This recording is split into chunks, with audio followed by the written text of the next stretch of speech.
हैं तो मुंबई दिल्ली में 1 लाख रुपए कुछ नहीं होता, गरीब है 1 लाख रुपए सिर्फ। तो people want to be rich, people don't want to be wealthy, there is a difference between. Rich is always visible, wealth is something that is hidden. आप लैम्बोर्गिनी ईएमआई पे ला सकते हो, आप शो ऑफ कर सकते हो बैठकर, लेकिन मेरा ये जो प्राइवेट जेट है ना, ये ईएमआई पे नहीं आता। मुकेश अंबानी जी ने जो शादी में खर्च भी किया ना, आप कैलकुलेशन करोगे तो उनके तो उन्होंने 2-3 दिन में जितना कमाया उन्होंने खर्च कर दिया। अगर आप 70,000 रुपए का या 1 लाख, फॉर सपोज 1 लाख रुपए का आपको फोन लेना है, हाँ जी, लिक्विड में नहीं है भाई, आप अफोर्ड नहीं कर सकते उस फोन को, सीधी बात है। तो भाई अब मैं अगर मेरे पास 20-25 हज़ार रुपए हैं तो I think there is zero option या रिस्क बहुत है कि मैं इन्वेस्ट ना करूं, तो मैं फिर 10 करोड़ बिल्ड कैसे करूं? पैसा सबसे ज्यादा कहाँ खर्च होता है और खर्च हो सकता है, तो आपको ना रियल एस्टेट के बाद ना दूसरे नंबर पे मेन का लस्ट मिलेगा। जो गांव में रहता है बंदा, उसका घर है यहाँ पे, कोई दिक्कत नहीं है, छोटा ही घर है, बड़ा नहीं है, खाता पीता खेती वेती करता है, वो आपको कभी नहीं बोलेगा कि हम गरीब हैं। पता है क्यों नहीं बोलेगा? आपको 50 लाख रुपए से लेकर 1 करोड़ रुपए तक का नुकसान हो सकता है उस 10 करोड़ को बनाने की जरूरत।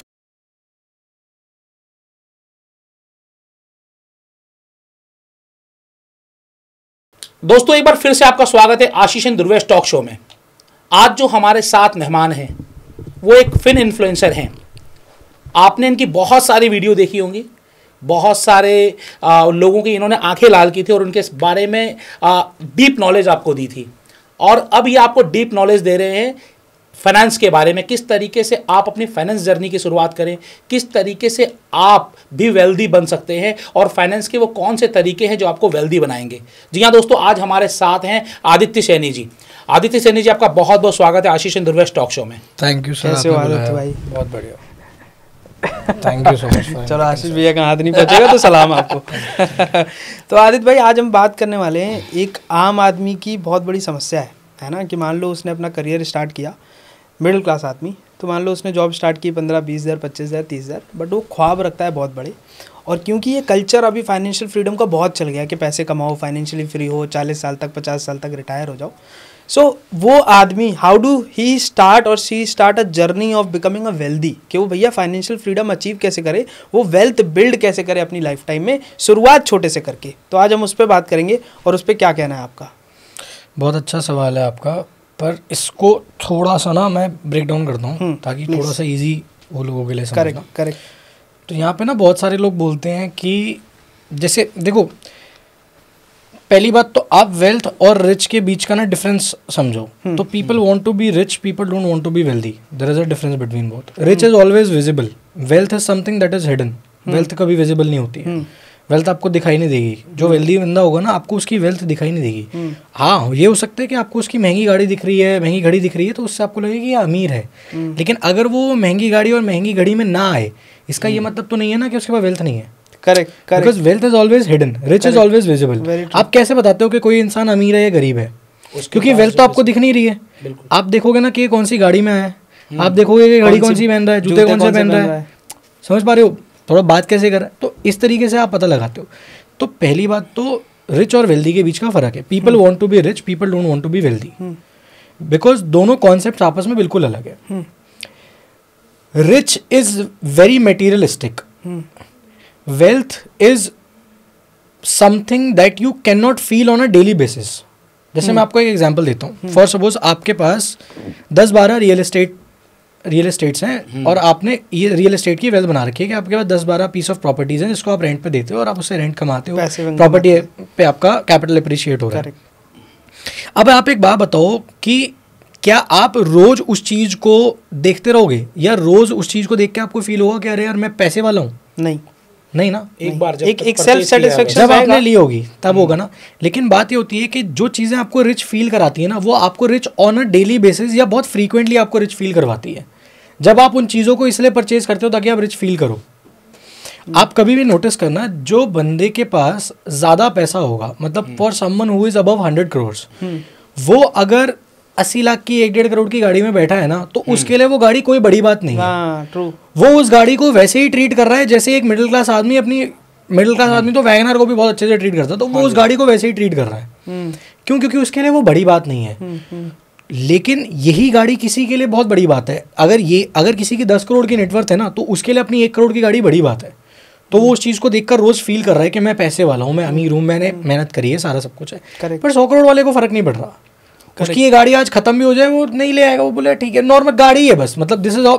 सो ये माइंडसेट लेवल पे डिफरेंस आ जाता है। तो पहले इस चीज़ को ऐसे ब्रेक डाउन करते हैं, let's understand the difference between rich and wealthy. तो rich is something which is visible, wealth is something that is not visible. ठीक है, you can be rich, that does not mean that if you are looking rich you are wealthy. Correct. And it is not necessary that if you are wealthy you have to look rich. वो आपकी choice है ना, लेकिन डेप्ट लेके भी हो सकते हो रिच आप, हाँ रिच आप दिख सकते हो, दिख सकते हो बिल्कुल, डेट लेके भी दिख सकते हो, क्योंकि गाड़ी तो आप ईएमआई पे भी ले आओगे ना। बिल्कुल, गाड़ी आपको जो भी लेके आना है सब ईएमआई पे अवेलेबल है। There is a very famous saying of Grant Cardone, is a one of the top sales coach. वो ये कहते हैं कि आप लैम्बोर्गिनी ईएमआई पे ला सकते हो, आप शो ऑफ कर सकते हो बैठकर, लेकिन मेरा ये जो प्राइवेट जेट है ना ये ईएमआई पे नहीं आता।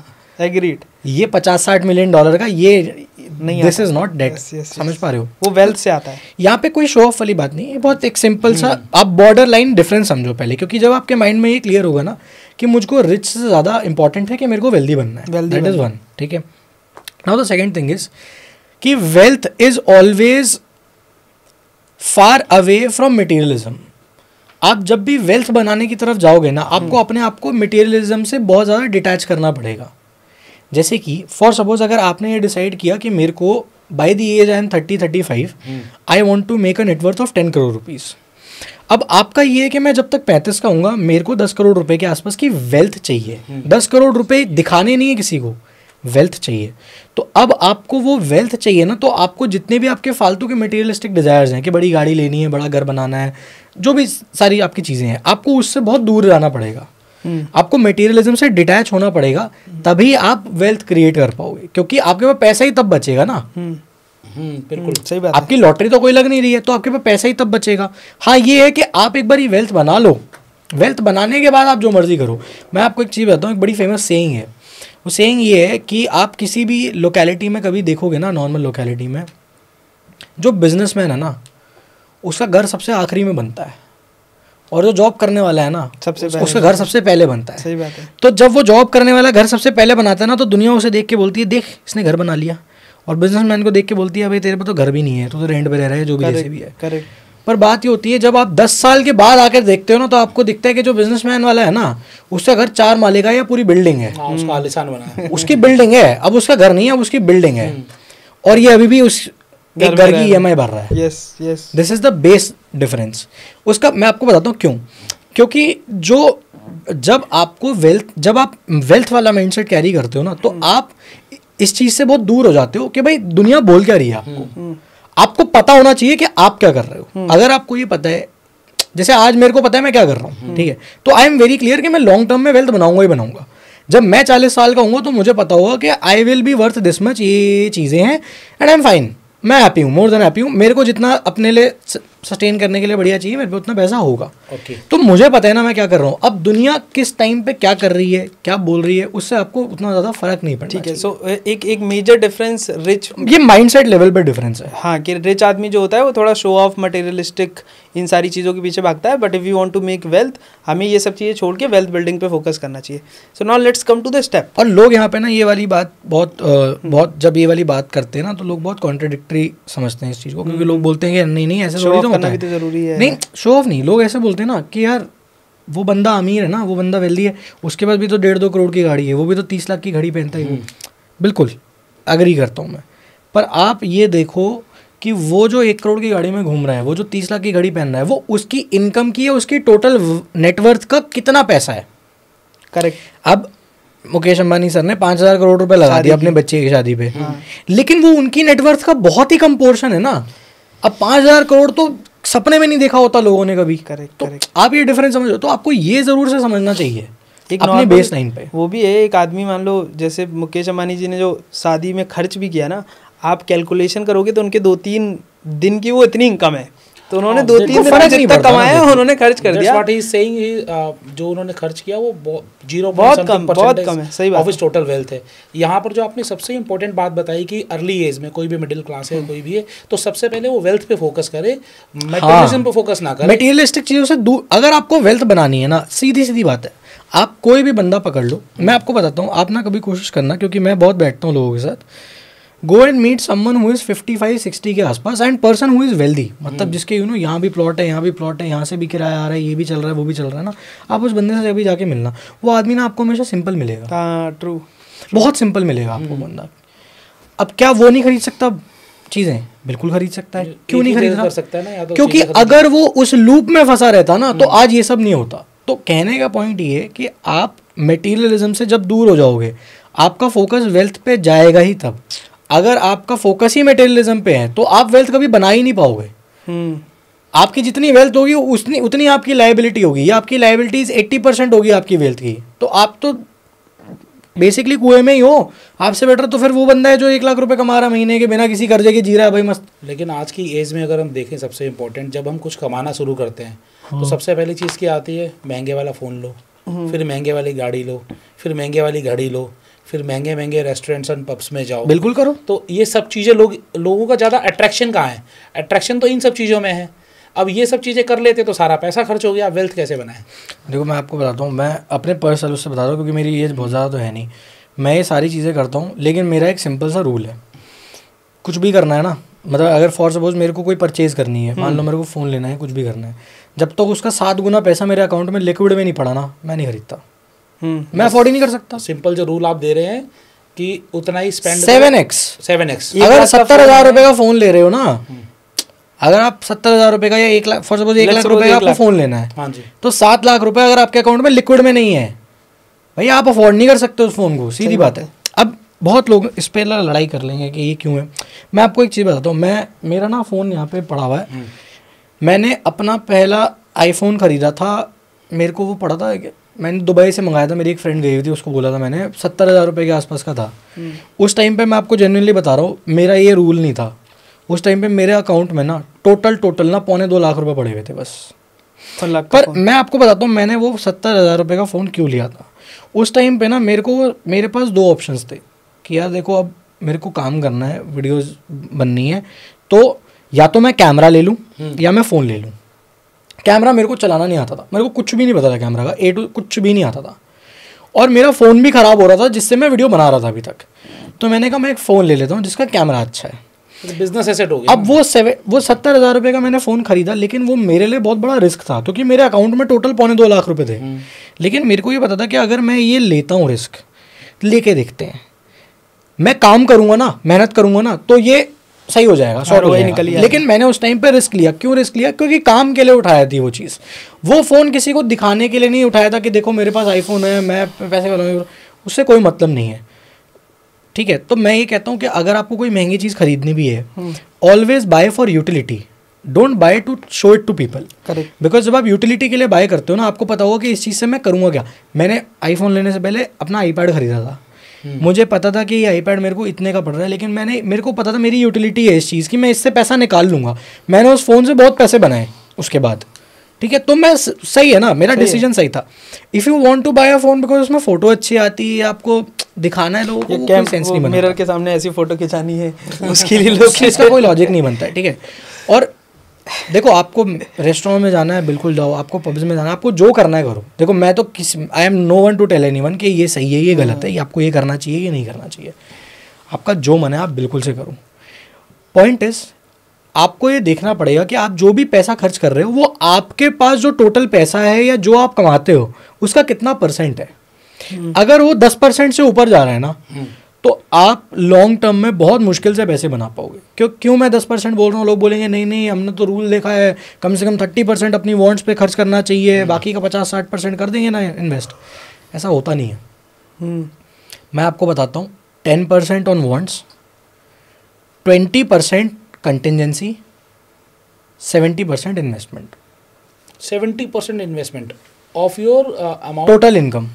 आप जो कमाते हो ना 70% पैसा इन्वेस्ट करो, 20% पैसा कंटिजेंसी के लिए रखो। कुछ भी ऊपर नीचे हो गया, ऐसी तैसी हो गई जिंदगी, कुछ भी चला गया। अगर किसी की सैलरी 1 लाख रुपए है तो 70,000 इन्वेस्टमेंट कर देगा तो 30,000 में घर कैसे चलाएगा?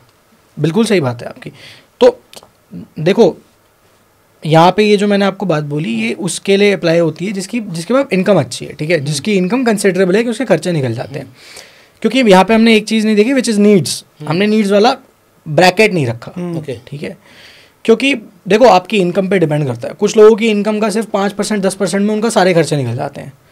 एक जो 5 लाख आइडल, अगर आइडल ब्रेकडाउन दें किसी के लिए भी, जो आइडल ब्रेकडाउन होना चाहिए वो ये है कि आप कम से कम 40-50% तो पैसा इन्वेस्ट करो, 20-25-30% आप खर्चा कर लो, ठीक है। और उसी में आपकी सारी नीड्स और वांट्स दोनों आनी चाहिए। नीड्स नहीं, ये नहीं कि नीड का पैसा अलग है, वांट का पैसा अलग। वांट वाले हिसाब, भाई वांट वाला हिसाब नहीं है आपका। बिल्कुल, आपको सुनने में कितना भी वांट वाले के लिए पहले औकात बनाओ। देखो ऐसे ये बोलना ठीक नहीं है, आप इसको ऐसे लेके चलो कि अभी आपको वांट का भी ख्याल नहीं आना चाहिए ना आप, क्योंकि अगर आप वांट में उलझे रह जाओगे तो आप इनकम कैसे बढ़ाओगे। बट ऑब्वियसली 2025 में आप लाख रुपए कमा रहे हो तो वो कोई बहुत बड़ा अमाउंट नहीं है। बिल्कुल सही बात है, लेकिन अगर आप वांट्स में पैसा खर्च करोगे तो आप अपनी इनकम बढ़ाने के ऊपर फोकस नहीं करोगे, क्योंकि वांट्स की जो कॉस्ट है that is not just in terms of money, time also. मेरी इच्छा है महंगी जगह पे जाकर खाना खाने की, अब मैं जाऊंगा आऊँगा टाइम लगेगा, खाऊंगा टाइम लगेगा, पैसा भी लगेगा। मेरी इच्छा है मुझे क्लबिंग करनी है, वांट है, नीड तो है नहीं। मैं जाऊंगा पूरी रात फूकूंगा, टाइम लगेगा ना। तो आपकी कोई भी मेजॉरिटी आपकी जो वांट है ना, वो आप उसकी आप वैल्यू कैलकुलेट करो, not just in terms of money but also in terms of time. क्योंकि मैं आपको बताता हूँ, फॉर सपोज हम यहाँ पे कोई कहेगा कि यार मेरे को मेरी वांट थी, मुझे कोई चीज़ लेनी थी, मान लो मैंने फ़ोन ले लिया या कुछ ले लिया, ठीक है, आपकी वांट है, आप गए, आप फ़ोन उठा के ले आए, टाइम तो आपका लगा नहीं, लेकिन अब लगेगा ना, अब आप उस फ़ोन पे टाइम स्पेंड करोगे क्योंकि आपने पैसा खर्च किया। बट ऑब्वियसली यूज़ करोगे। आप अगर कोई वांट वाली चीज़ घर पे लेके आते हो ना, तो आप उसको शेयर लगा के चाटते हो लंबे टाइम तक क्योंकि आपने पैसा खर्च किया उसके ऊपर। तो पॉइंट ये आइडियली अगर आप हिसाब देखो तो अगर आपकी इनकम 2 लाख 3 लाख रुपए से कुछ भी कम है तो आप नीड्स और वांट्स का ब्रैकेट 30% रखो, 50% पैसा आप इन्वेस्ट करो हर महीने, और बाकी का 20% रखो आप कंटिजेंसी के लिए। वो बहुत ज़रूरी है, लिक्विड फंड लिक्विड में रखो, कंटिजेंसी के लिए रखो, चाहे डेट में डाल दो, कभी भी लिक्विडेट कर लेना, मतलब हम तो डेट में रखते हैं, बट आप रखो कंटिजेंसी के लिए, क्योंकि कुछ नहीं पता होता। सही बात है, कुछ भी नहीं पता था। 50% जो इन्वेस्टमेंट अभी हमने डिसाइड किया कि हमें 50% इन्वेस्ट करना चाहिए। So what are the options, where should we invest? It is very subjective, कोई हार्ड एंड फास्ट रूल नहीं होता। फर्स्ट टाइमर के लिए बात करें जिनको फाइनेंस की बहुत ज़्यादा नॉलेज नहीं है और अभी उनके पास कुछ अमाउंट है, और वो स्टार्टिंग कहाँ से करें? लेट्स सपोज अब मैं हूँ, फॉर एग्जांपल मैं कमा रहा हूँ, है ना, तो देखो आज मार्केट में 36 ऑप्शन हो गए, ठीक है, and it is very very risky for me to invest my money somewhere, और मेरे को डर हो कि भैया पैसा लुट सकता है या फिर उड़ सकता है या फिर गायब हो सकता है। So what is the safest कि भाई मैं मेरा पैसा अगर मैं स्टार्ट कर रहा हूँ इन्वेस्टिंग तो मेरा ग्रो भी करे और मैं पैसा मेरे पास रहे, ऐसा ना हो जाए कि कल को भैया स्कैम हो गया और चला गया सारा पैसा। ये मेरा पर्सनल वो है, ठीक है, एंड बहुत लोग हो सकता है इस चीज़ पे काफ़ी ऑफेंड हो जाए, बट ये मैं आपको इसका प्रैक्टिकल ब्रेकडाउन भी दूंगा तो आपको समझ में आएगा कि ये क्यों, इसके पीछे लॉजिक है, ठीक है। Anyone who is making less than 1.5 lakh rupees a month, उसको इन्वेस्टमेंट करने के बारे में नहीं सोचना चाहिए। एग्रीड।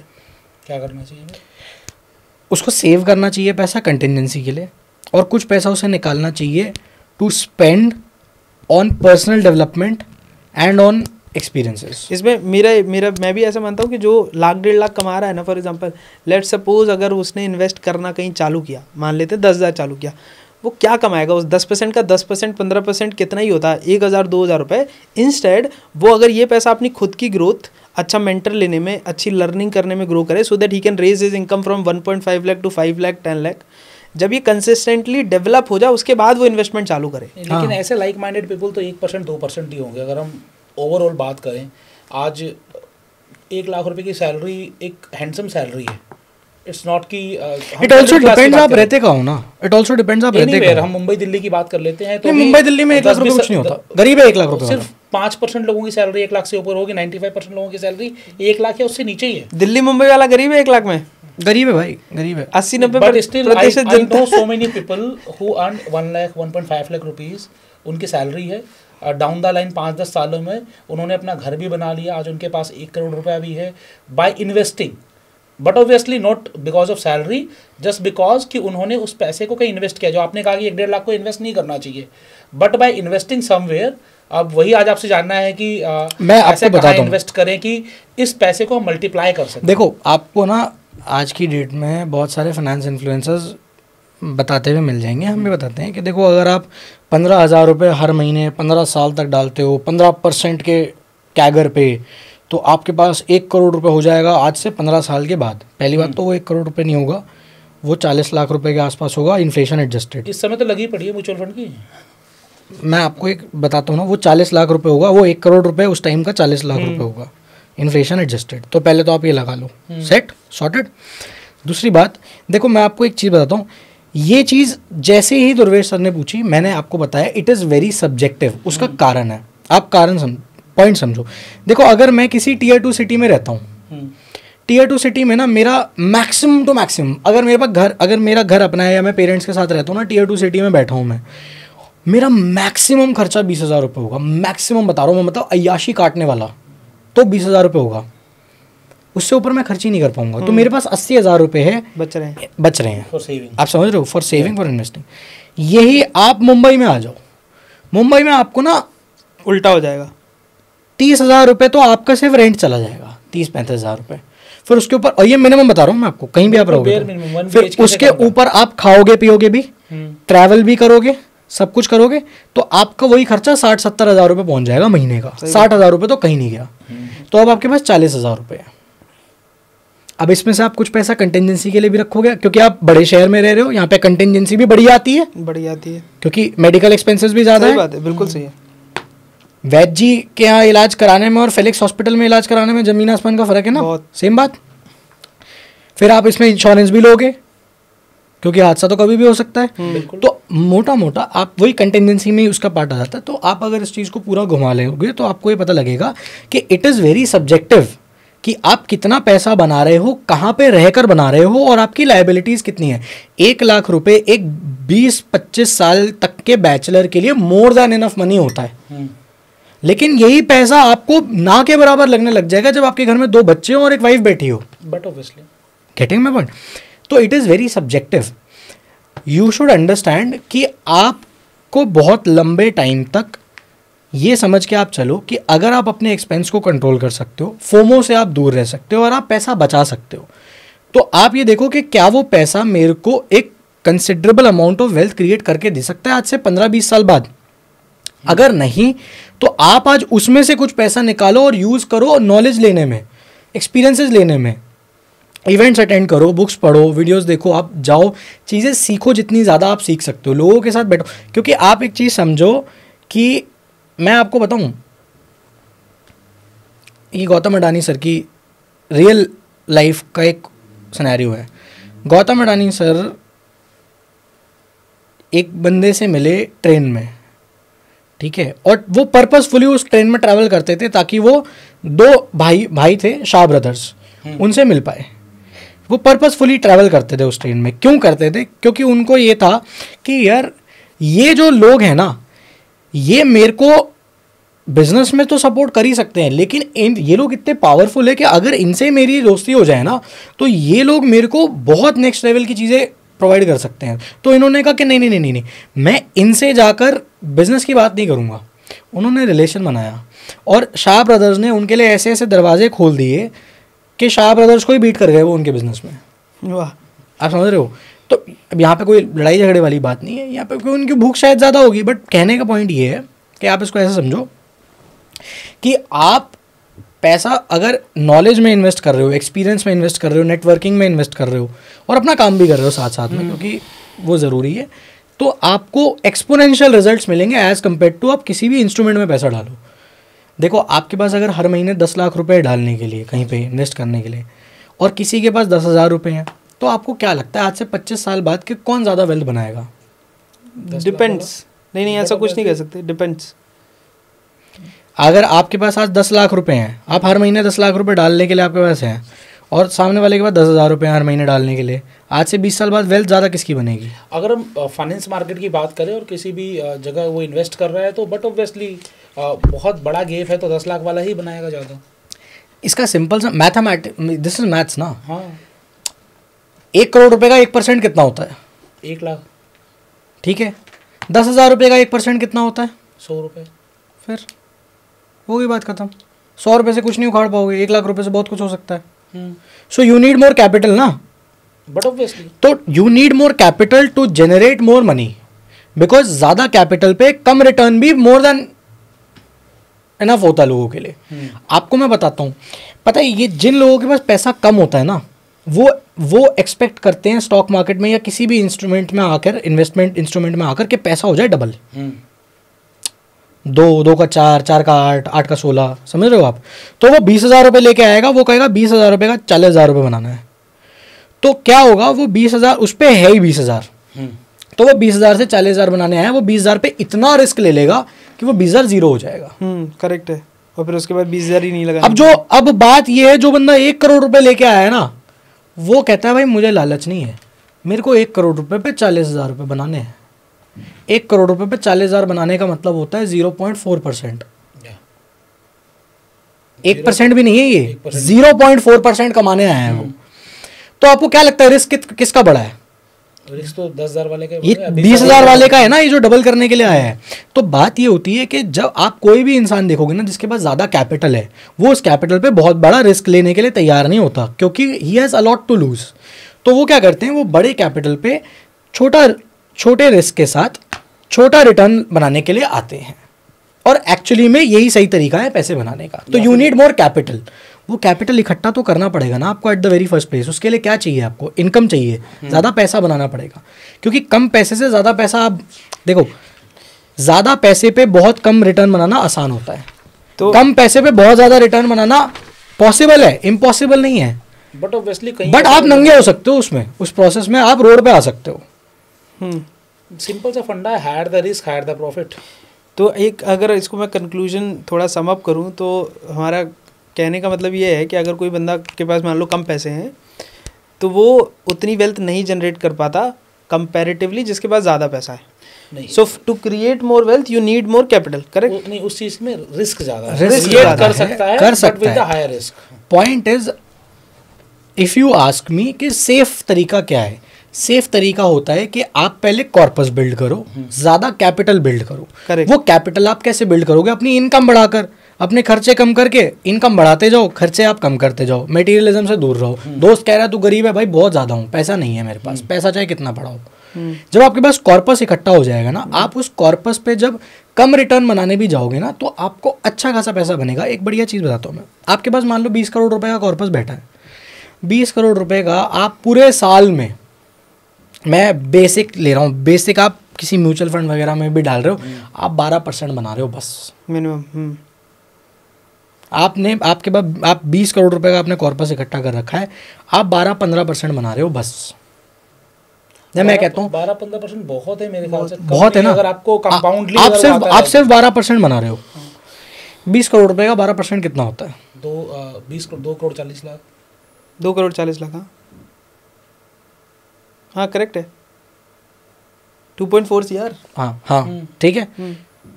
हाँ तो आप समझ रहे हो, 20 करोड़ रुपए पे आप सिर्फ 12% बना रहे हो, 2 करोड़ 40 लाख रुपए आप कमा रहे हो। मोटा मोटा महीने का 24-25 लाख रुपए होता है। 20 लाख रुपए, 20 लाख रुपए के आसपास लगा लो। हाँ सॉरी 20 लाख रुपए होता है। हाँ 3 करोड़ हो जाता है 25 लाख के आसपास। 20 लाख रुपए होता है, कम है क्या? बहुत है, मोर देन इनफ है ना। 20 करोड़, लेकिन वो 20 करोड़ तक की जर्नी तक पहुंचना बड़ा मुश्किल है। हाँ, यही मैं आपको यही जानना है कि जर्नी में अभी पॉइंट सिर्फ ये है, फॉर एग्जांपल हम जो व्यूअर्स को देना चाह रहे हैं, समझना चाह रहे हैं कि दिस इज अंडरस्टूड कि जिसके पास ज़्यादा पैसा है he will make more money, but how do we get there? मान लो अगर 10 करोड़ का आपने बोला कॉर्पोरेट जमा करूँ, तो भाई अब अगर मेरे पास 20-25 हज़ार रुपये हैं तो I think there is zero option, या रिस्क बहुत है कि मैं इन्वेस्ट ना करूँ, तो मैं फिर 10 करोड़ बिल्ड कैसे करूँ? इनकम बढ़ाऊं कैसे? आपके पास 25,000 रुपए हैं तो आप सबसे पहले इनकम बढ़ाने पे फोकस करो। कैसे? आपको अगर इनकम बढ़ानी है तो आपके पास या तो ऐसी कोई स्किल होनी चाहिए जिसको आप मार्केट में दे पाओ, जिसके बदले में आपको पैसा मिले, या तो ये, या तो आप जो काम कर रहे हो आप उसके साथ में भी कोई काम कर सकते हो। राइट? वर्क मोर शिफ्ट्स, थोड़ा सा कुछ सैक्रिफाइस करो। आप फॉरेन कंट्रीज में जाओ, फॉरेन कंट्रीज में आपको देखने, ये इंडिया का ये है, ये जो 20-24-25 साल तक माँ बाप खिला रहे होते हैं ना, ये इंडिया में ही खिला रहे होते हैं। आप बाहर की कंट्रीज़ में जाओ, आपको 13-13 साल के बच्चे मिलेंगे मैकडॉनल्ड्स में काम करते हुए, तो उनको हैबिट होती है हसल की पहले से। ठीक है, ये इंडिया में ये अरे मेरा सोना, मेरा राजा, ये वो, ये राजा बेटा सिंड्रोम है, ये फालतू बात है। मैं आपको सीधी भी बात बताता हूँ, वहाँ पे लोग 2-2 3-3 शिफ्ट्स करते हुए देखा है मैंने। फॉरेन कंट्रीज़ में लोगों को 3-3 शिफ्ट्स करते हुए देखा है। इन अ डे 3 शिफ्ट करते हुए देखा है। 6 आवर शिफ्ट और 4 आवर शिफ्ट। हाँ, सिर्फ 4-5 घंटा सोते हैं, 3 शिफ्ट करते हुए देखा है। क्यों?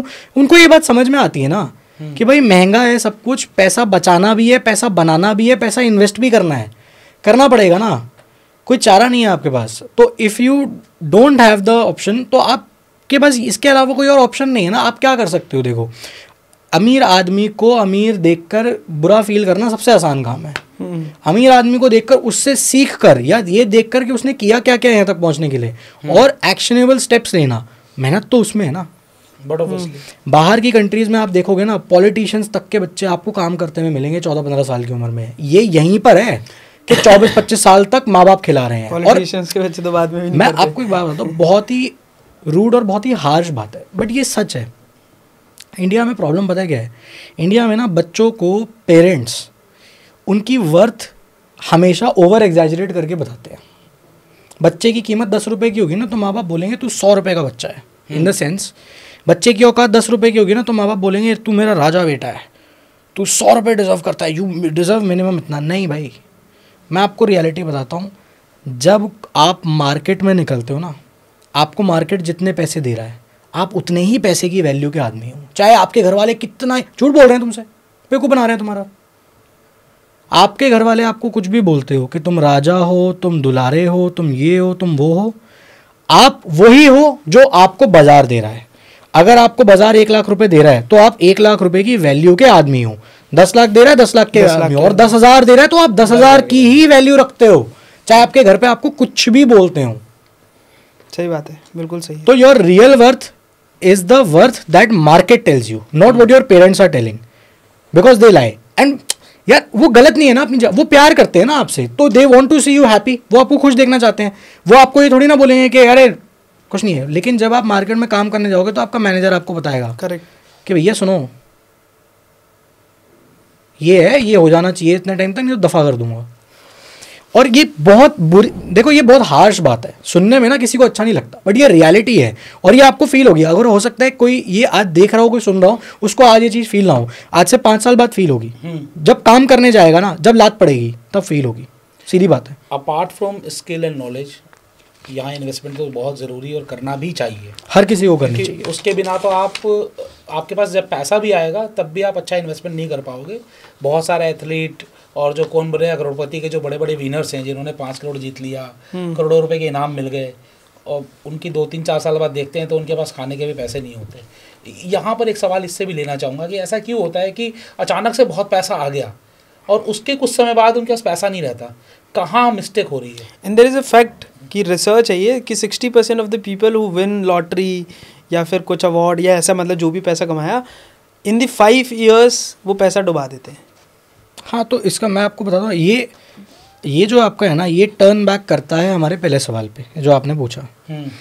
मैं आपको बताता हूँ, पैसे से रिलेटेड इस दुनिया में सिर्फ 2 ही तरीके की आदतें होती हैं, poor and wealthy. There is nothing such as rich habits, poor habits, wealthy habits. Okay. तो people who become rich very fast, if they don't develop wealthy habits, they'll become poor very soon, very true। कहानी, क्योंकि rich is visible but wealth is not visible, right. अब यहाँ पे एक और बात है, वो ये है कि ऐसा देखो, पैसा जो है ना, पैसा अपने साथ इमोशंस लेके आता है। ये बात मैं आपको बहुत ब्रेक डाउन करके बताऊंगा तो लोग सबको समझ में आएगा जो सुन रहे हैं। पैसे के अंदर इमोशंस होते हैं, पैसे में खुशबू होती है, बिल्कुल ठीक है। खुशबू होती है और खुशबू बहुत बढ़िया होती है, मतलब खुशबू ऐसी होती है कि बैंक वालों को भी आ जाएगी, आपके दोस्त रिश्तेदारों को भी आ जाएगी, सूंघ सूंघ के आ जाएंगे आपके पास। पैसे में खुशबू होती है, लेकिन पैसा अपने साथ बहुत सारे इमोशंस लेके आता है। मैं आपको बताता हूँ कैसे। आपकी जब सैलरी क्रेडिट होती है, ये व्यूअर से पूछता हूँ मैं, आपकी जब सैलरी क्रेडिट होती है, जब आपको मैसेज आता है, कैसा फील होता है? कुछ फील होता है ना, कुछ तो फील होता है ना, राजा वाला। तो आप ये नहीं कह सकते ना कि पैसे के अंदर इमोशंस नहीं होते, बिल्कुल होते हैं। मनी के साथ जो इमोशंस आते हैं ना, वो मैं आपको बताता हूँ, मनी के साथ आने वाले जो इमोशंस है ना, वो मनी को आपसे दूर ले जाने वाले इमोशन होते हैं हमेशा। आप कभी भी देखना, पैसे के साथ जो उसके साथ चलते चलते इमोशन आपके पास आएगा ना, वो इमोशन हमेशा इस पैसे को आपसे दूर ले जाने के लिए आएगा। समझ पा रहे हो? क्योंकि लक्ष्मी माता के पैर होते हैं, चंचल होती है, चंचल होती है, लक्ष्मी चंचल, ठीक है। तो वो पैर लेके आते हैं, पैसे अपने साथ पैर लेके आते हैं। वो कहते हैं देख लो अब जाने वाले हम, ठीक है। तो इसमें क्या होता है बेसिकली, जब आपके पास बहुत जल्दी से बहुत सारा पैसा आता है तो क्योंकि उसके साथ जो इमोशंस आ रहे हैं जो आपसे वो पैसा दूर ले जाएंगे, और क्योंकि वो बहुत कम टाइम में हुआ है आपके साथ, तो आपको टाइम ही नहीं मिला उन इमोशंस को स्टेबलाइज करने का। देखो जितने भी आप वेल्दी लोगों से मिलोगे ना, सुपर सक्सेसफुल लोगों से मिलोगे, लोग बोलते हैं कि ये लोग बड़े इमोशनलेस होते हैं यार, बड़े हार्टलेस होते हैं। वो ऐसा कुछ नहीं है। अगर इमोशनलेस होते ना तो आपको 5-5 हज़ार करोड़ रुपए की शादियाँ नहीं दिख रही होती। मुकेश अंबानी सर रोते हुए नहीं दिख रहे होते जब बच्चों की विदाई हो रही होती है। इमोशन नहीं है क्या? बिल्कुल है। फ्लूट बजाते हुए नहीं दिखते हैं, समझ लो। खाना खिला रहे हैं वो अपनी वेडिंग में लोगों को, वो इमोशंस ही तो है, इमोशन से ही तो आप खिला रहे हो। इतना बड़ा आदमी किसी को क्यों खिलाएगा अपने गेस्ट को बैठ के, जब इतने सारे नौकर चाकर हैं। पॉइंट इज इमोशंस होते हैं, हर किसी में इमोशंस होते हैं, that is why we all are emotion beings. But बात ये होती है जो लोग बहुत सुपर सक्सेसफुल होते हैं, जिनमें बहुत पैसा होता है ना, वो उन लोगों को अपने इमोशंस को मैनेज करना आता है। तो इमोशंस होना अच्छी बात है, इमोशनल होना गलत बात है। तो वो लोग इमोशनल नहीं होते हैं, they know how to manage the emotions. Channelize करना आता है उनको मैनेज करना आता है। सप्रेस नहीं करते, वो मैनेज करते हैं अपने इमोशंस को। बहुत ज़्यादा दुखी नहीं होते, बहुत ज़्यादा खुश नहीं होते, नॉर्मल रहते हैं। जब आपके पास पैसा बहुत जल्दी आता है तो आप जो पैसे के साथ आने वाले इमोशंस हैं ना, उनको मैनेज नहीं कर पाते हो, और वो इमोशंस आपको उस पैसे से डिस्ट्रैक्ट करना शुरू कर देते हैं, ठीक है। आप मैनेज नहीं कर पाते हो, तो मैनेज नहीं कर पाते हो इसलिए आप वापस वहाँ पहुँच जाते हो। जो मैनेज कर लेता है ना, ऐसा नहीं है कि अगर आपके पास जल्दी पैसा आ गया है तो ज़रूरी ही है कि अब आप गरीब होने वाले हो, अब ये रुकेगा नहीं, ऐसा ज़रूरी नहीं है। लेकिन जो मैनेज कर लेता है उसके साथ हो जाता है, जो मैनेज नहीं कर पाता उसके पास से पैसा चला जाता है। सिंपल सी चीज़ है। तो ऐसे कुछ मैनेजमेंट हैबिट्स के बारे में आप बताओगे फॉर एवरीवन, जिनके पास जल्दी पैसा आया है या फिर जो पैसा कमाना चाह रहे हैं, ऐसी कौन सी हैबिट्स को फॉलो करें जिससे कि वो फाइनेंस या फिर वेल्दी बन सके? तीन ही चीज़ें हैं, तीन सबसे सिंपल चीज़ें हैं। फोमो, ग्रीड एंड वुमेन, खत्म बात। एक्सप्लेन। फोमो से दूर रहो, जितना दूर रह सकते हो। आपको फ़र्क ही नहीं पड़ना चाहिए कि कोई क्या कर रहा है, कोई कुछ भी कर रहा हो। आपको फियर ही नहीं होना चाहिए कि यार मैं मिस आउट करूँ। ठीक है यार, कोई बात नहीं। कोई कहीं घूमने गया, ठीक है, गया होगा, गुड फॉर देम। किसी ने नई गाड़ी ली होगी, भाई गुड फॉर देम। मुझे पता है मैं क्या कर रहा हूँ ना, आई एम हैप्पी, कोई इशू नहीं है। तो पहले तो आप अपनी हैप्पीनेस को दूसरों की अचीवमेंट से लिंक करना बंद कर दो, क्योंकि वो फिर कंपैरिजन वाले स्टेट में चले जाओगे, and comparison kills the Joy of achievement. आपने जो भी अचीव किया ना उसको किल कर देगा। आपको ऑल्टो है ना, ऑल्टो पे गर्व होना चाहिए अगर आपने अपने पैसों से कमाई है तो। किसी की ऑडी मर्सिडीज देखकर आप परेशान मत हो। आपके पास आपने अपने पैसों से आप ऑल्टो लेके आए हो ना, इस पर गर्व करो, कोई दिक्कत नहीं है। फोमो से दूर रहो जितना रह सकते हो। Second is greed. ग्रीड देखो ऑब्वियसली बात है, अगर आप पैसा बनाने जा रहे हो ना तो आपको थोड़ा सा ग्रीड तो चाहिए, वरना आपके मोटिवेशन खत्म हो जाएगा। पर ग्रीड का एक बात यह है कि आपकी जो ग्रीड है ना वो पर्पस ड्रिवन होनी चाहिए। आपकी जो ग्रीड है वो वेल्थ ड्रिवन होनी चाहिए। आपको 1 करोड़ रुपए कमाने हैं तो आपको 1 करोड़ रुपए कमाने पे ध्यान देना है। आपको 1 करोड़ रुपए खर्च करने पे ध्यान नहीं देना कि मेरे को 1 करोड़ रुपए खर्च करने हैं इसलिए मुझे 1 करोड़ रुपए कमाने हैं। आप 1 करोड़ रुपए कमाने के पीछे जाओ क्योंकि आपको 1 करोड़ रुपए बनाने हैं और फिर उससे आपको वेल्थ क्रिएट करनी है। Getting my point? And third is women. दुनिया में ज़्यादातर लड़ाइयाँ औरतों की वजह से हुई है, आपने देखा ही है, ठीक है। थोड़ा सा कंट्रोवर्शियल है। मैं आपको बताता हूँ, देखो इसको नेगेटिव वे में मत लो। अगर नेगेटिव वे में लोगे तो बिल्कुल कंट्रोवर्शियल। बहुत सारी अच्छी चीज़ें भी हुई हैं। मैं आपको बताता हूँ, बेसिक चीज़ बताता हूँ, ठीक है। तो और मैं आपको बताऊँ ज़्यादातर लड़ाइयाँ औरतों की वजह से होती है, और सबसे बड़ी बात यह है कि उसमें औरत की कोई गलती नहीं होती है, उसमें गलती हम बेवकूफ़ों की, हम लड़कों की। स्टेटमेंट एक्चुअली में ऐसा होना चाहिए कि ज़्यादातर जो गलतियाँ हैं वो औरत की वजह से नहीं, आदमी के इमोशंस की वजह से होती है। हाँ, ये सच है, करेक्ट। आप कभी भी देखना, कोई भी लड़की नहीं चाहती कि लड़ाई हो उसके आसपास।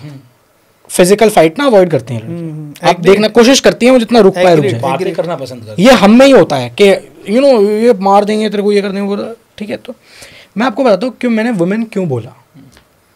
इस दुनिया में ना अगर आप देखोगे कि पैसा सबसे ज़्यादा कहाँ पे खर्च होता है, पैसा सबसे ज़्यादा कहाँ खर्च होता है और खर्च हो सकता है, तो आपको ना रियल एस्टेट के बाद ना दूसरे नंबर पे मेन का लस्ट मिलेगा। पहला रियल एस्टेट है, उसके बाद पहला रियल एस्टेट है क्योंकि बहुत भारी टिकट साइज का ऑपरेटिंग चीज़ है। और दूसरे नंबर पे जहाँ सबसे ज़्यादा पैसा उड़ता है वो है आदमी का लस्ट। तो लस्ट वो वुमेन से ही होता है ना।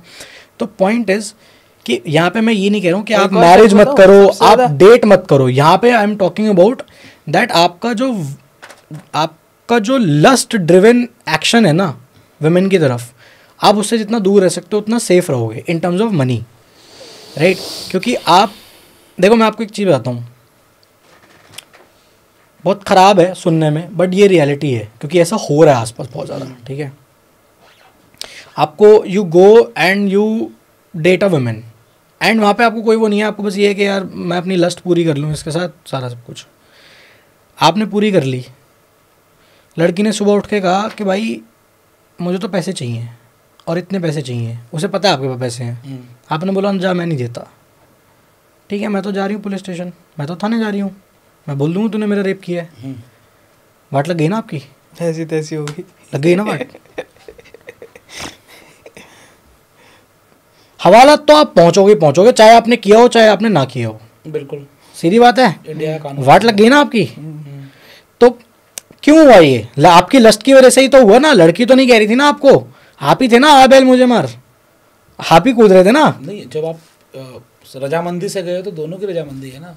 कोर्ट को नहीं मतलब इस चीज से, लड़की ने बोल दिया रेप है तो अब साबित करो कि नहीं है, ठीक है। पहली कोर्ट को मतलब नहीं है सर। अल्टीमेटली रियलिटी ये है कि मुद्दा ये है कि आपको इन कुरीतियों से या फिर इन बुराइयों से दूर रहना है। मतलब आप अपनी जो लस्ट है ना दूसरे जेंडर के प्रति, ये this is specially for male, उसको जितना जस्ट रिस्पेक्ट देम, आप जितना कंट्रोल कर सकते हो ना उतना आप सेफ रहोगे in terms of money. Also we can say that have a good character, simple है ना। आदमी बहुत पैसा उड़ाता है लड़कीबाजी में सर, बहुत पैसा उड़ाता है। आप कभी मुंबई जाना, आप बार्स में जाना, कभी आप मुंबई जाना, लेकिन मुझे बार्स में जाना, फिर वो फाइनेंस के बारे में उनको बात करने का भी अधिकार है। जब आप मुझे क्यों आपको क्या लगता है बार में गरीब लोग जाते हैं? नहीं, गरीब लोगों की बात नहीं कर रहा मैं बात कर रहा हूँ कि सबसे पहली चीज कि आपका कैरेक्टर अच्छा होना जरूरी है।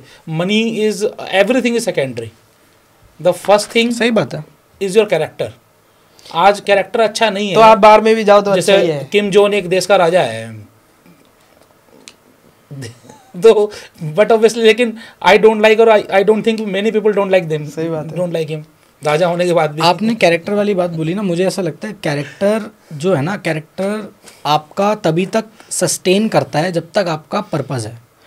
अगर आपके पास कोई पर्पस नहीं है ना, आप कभी भी अपने कैरेक्टर को सस्टेन नहीं कर पाओगे। दूसरा परवरिश और एनवायरनमेंट भी मैटर बताता हूँ मैं आपको बताता हूँ। आई हैव फ्रेंड्स और आई वुड से फ्रेंड्स के फ्रेंड्स हैं वो, बेसिकली मेरे फ्रेंड्स नहीं हैं बट मेरे फ्रेंड हैं, उनके फ्रेंड्स हैं क्योंकि वो सेम सर्कल वाले लोग हैं। वेरी वेल्दी गाइज, ठीक है। मतलब आप just imagine the kind of money they have, मतलब बढ़िया एकदम, ठीक है। 4-5 करोड़ रुपए की गाड़ी में घूम रहे हैं, कोई दिक्कत नहीं है, घर में नौकर चाकर है, सारे ऐशो आराम है। फैमिली नहीं है, अकेला है आदमी, क्लब नहीं जाएगा तो कहाँ जाएगा बताओ। पैसे की कोई कमी नहीं है, अंधा पैसा पड़ा हुआ है, पर कोई पर्पस नहीं है ना। आदमी करे क्या? पर्पस ही तो चाहिए आपसे, वो पर्पस तो ही चाहिए। आपने जो बात बोली ना, मैं आपको यही बोल रहा हूँ कि आपका जो कैरेक्टर है, जो भी आपका कैरेक्टर है, तो देखो आप एक चीज़ समझो, this person is not coming from generational wealth. ये सेल्फ मेड बंदा है, इसने सब कुछ खुद से बनाया है। तो अगर इसका कैरेक्टर स्ट्रांग नहीं होता तो ये यहाँ तक पहुँचता ही नहीं। बट सही बात है, पर उसका कैरेक्टर अब सस्टेन नहीं करेगा क्योंकि उसके पास पर्पस नहीं बचा कोई। आपका जो कैरेक्टर है वो तभी तक आपके साथ रहता है, सस्टेन करता है, जब तक आपके पास पर्पस होता है, आपका पर्पस एग्जिस्ट करता है। अगर आपका पर्पस ही एग्जिस्ट नहीं करेगा तो आप उस कैरेक्टर को मेंटेन करके करोगे क्या? आपको लगेगा भाई आग लगे दुनिया में, मुझे क्या करना है जब मेरे पास कोई फैमिली नहीं है, कोई बात करने के लिए नहीं है। ऐसे बहुत सारे लोग जिनके फैमिली नहीं है और उन्होंने देश के लिए बहुत कुछ किया है। आज हमारे देश के प्रधानमंत्री के पास उनकी चाहत है। आज हमारे उत्तर प्रदेश में बैठे हैं, उनके जो मुख्यमंत्री है उनके पास फैमिली नहीं है। नहीं तो ये तो देखो, स्वामी विवेकानंद का एग्जांपल लें दिख रहा है ना, तो उनकी भी फैमिली नहीं थी। नहीं what ever, on screen is, हम लोग उसी को मानेंगे जो ऑन स्क्रीन। ऐसा तो नहीं है ना कि बैक स्क्रीन फैमिली है, ऑन स्क्रीन नहीं है। नहीं देखो बात वो नहीं है, बट पर्पस एग्जिस्ट करता है ना। एग्जैक्ट ये आ गए ना वहीं पे। आपने बोला जैसे हमारे प्रधानमंत्री हैं, ठीक है, वो उनके पास फैमिली नहीं है लेकिन वो आज भी देश सेवा में लगे रहते हैं, काम करते हैं, क्योंकि पर्पस है ना उनके पास। वरना वो भी कुछ और कर रहे होते हैं, वो भी बोलते हैं भाई मैं करूं क्या, पर्पस है ना। तो जिनके पास पैसे हैं और फैमिली नहीं है तो वो अपने पर्पस होना ज्यादा अच्छा बना सकते हैं, मुझे ऐसा लगता है। बना सकते हैं। एक चीज और है कि जितने भी विजनरी लोग हैं ना, for example let's suppose Modi ji है ना, तो उनके लिए फैमिली, अब वो स्मॉल फैमिली नहीं है, उनके लिए पूरा देश उनकी फैमिली है। So they are bigger visionary than us, that's why he is treating India as a family and considering doing everything for them. मतलब हमारे लिए क्या है, जैसे कि मेरी फैमिली है, आज मेरे पास कुछ बहुत ज्यादा भी आ जाएगा तो सबसे पहले मेरा सेंटर में कौन आएगा? फैमिली आएगी, माय फैमिली। हाँ, for them it's India. If anyone मान लो, लेकिन जिसका अपनी फैमिली नहीं है तो सबसे पहले वो समाज के बारे में सोच सकता है, देश के बारे में सोच सकता है। तो आई थिंक सो कि जिसके पास फैमिली नहीं है, वेल्थ है, तो उसके पास पर्पस बड़ा बनाने का ज़्यादा बड़ा मौका है, चांस है। यस, चांस है, सबसे बड़ी बात तो चांस है लाइफ में सर। कामयाब पता है, मान लो ऐसी चीज़ों में वही होता है कि मान लो उसके साथ कोई घटना घटी, लेट्स सपोज मैं चलो उस टर्म को यूज़ नहीं, मान लो मेरे साथ चोरी हुई, तो एक तो ये चीज़ है कि मैं इस चीज़ को खुला एक्सेप्ट कर लूँ कि मेरे पास चोरी हो गई, ठीक है, हो गया काम। दूसरा, मैं इसको आंदोलन बना दूँ कि आज अगर मेरे साथ चोरी हुई है तो मैं इंडिया के हर एक कॉर्नर तक, हर एक घर तक प्रोटेक्शन पहुंचाऊंगा और देखूंगा और मेक श्योर करूंगा। हम लोग हिंदुस्तान की सबसे बड़ी जनता पे आते हैं। सबसे बड़ी जनता हिंदुस्तान की है मिडिल क्लास। हाँ, जो बड़ी जनता जो है मिडिल क्लास है। गरीब के लिए तो बहुत कुछ अवेलेबल है, अमीर अपना सब कुछ खुद से कर रहा है, मतलब वो सेल्फ ड्रिवन है, अपना फाइनेंस भी मैनेज कर रहा है, वेल्थ भी मैनेज कर रहा है। लेकिन मिडिल क्लास देखता अमीर की तरफ है और है गरीब। वो मिडिल क्लास क्या करे, मिडिल क्लास अपने फाइनेंस को कैसे मैनेज करे, मिडिल क्लास किस तरीके से अपने आप को अपलिफ्ट करके अमीरी की तरफ जाए। मिडिल क्लास जो आपने बात पूछी ना, middle class is not a financial state, it is a mindset. ठीक है, मैं आपको बताता हूँ कैसे। फॉर सपोज आपकी इनकम महीने की 2 लाख रुपए है, ठीक है। अब अगर आपकी इनकम 2 लाख रुपए है, आपको हो सकता है कि कोई बंदा जिसकी इनकम महीने की 30,000 रुपये हो, वो आपको देखकर सोच रहा हो यार ये तो अमीर है। सही बात है। और आप 2 लाख रुपए महीना कमा रहे हो सकता है आप 10 लाख वाले को देख रहे हो और आप बोल रहे हो अरे ये तो अमीर है। वो 1 करोड़ वाले को देख रहा होगा, तो 25,000 वाला आपको अमीर समझ रहा है, आप 10 लाख वाले को अमीर समझ रहे हो, और 10 लाख वाला 1 करोड़ वाले को अमीर समझ रहा है। सब अपनी प्रॉब्लम। तो 10 लाख वाला भी खुद को अमीर नहीं समझ रहा, 2 लाख वाला भी खुद को अमीर नहीं समझ रहा, और 25,000 वाला तो कह रहा है भाई मैं करूं क्या। यहाँ पे द पॉइंट इज, देखो middle class is a mindset, it is not a financial state. आप ये चीज़ समझने की कोशिश करो, क्योंकि देखो पुअर इज़ अंडरस्टैंडेबल कि यार आपके पास ना खाने के लिए खाना नहीं है, आप बहुत मुश्किल से अपना घर चला रहे हो, ठीक है।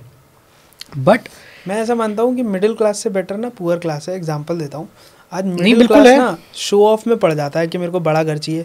पुअर क्लास पता है क्या करता है, उसकी बीवी काम कर रही है, वो काम कर रहा है, उसका बच्चा काम कर रहा है, दोनों मिलके मान लो तीनों चारों मिलके 50-70 हज़ार कमा रहे हैं, उनके खर्चे 20,000 हैं। They are saving more money than middle class. Middle class क्या कर रहा है, शो ऑफ के चक्कर में सब खर्च कर दे रहा है। देखो ऐसा ज़रूरी नहीं होता, मैंने बहुत मिडिल क्लास फैमिलीज देखी हैं, मतलब फैमिलीज देखी हैं जिनमें ठीक ठाक पैसा बन जाता है। यहाँ पे पॉइंट ये नहीं है, पॉइंट ये देखो जो बंदा जिस पे जो गरीब है वो खुश है, मतलब इन द सेंस वो उसको डिप्रेशन नहीं है, करेक्ट, उसको भूख लग रही है, अब उसे खाने का जुगाड़ करना है, तो वो बेसिकली बहुत ज़्यादा, आप विलेजेस में जाओ, आप लोगों को देखना लोग बहुत सुकून से रहते हैं, कोई दिक्कत नहीं है, कोई आग नहीं है, भाई कुछ हो जाए, किसी पे कुछ ना कुछ पैसा हो, हमें फ़र्क नहीं पड़ता। दोपहर को खाना खाया। जो बंदा अमीर है ना, उसे भी जो बंदा अमीर है वो भी सॉर्टेड है, भाई घर में काम करने के लिए लोग हैं, सारा सब कुछ है, कोई दिक्कत नहीं है, ठीक है। जो लोग थोड़े पुअर होते हैं, उनकी फैमिली बड़ी होती है, तो घर में काम करने वाले लोग तो उनके भी बहुत हैं। जो अमीर होते हैं उनकी फैमिली छोटी होती है, लेकिन उन पर घर में काम करने वाले लोगों को रख लेते हैं, तो बात दोनों की बराबरी चल रही है।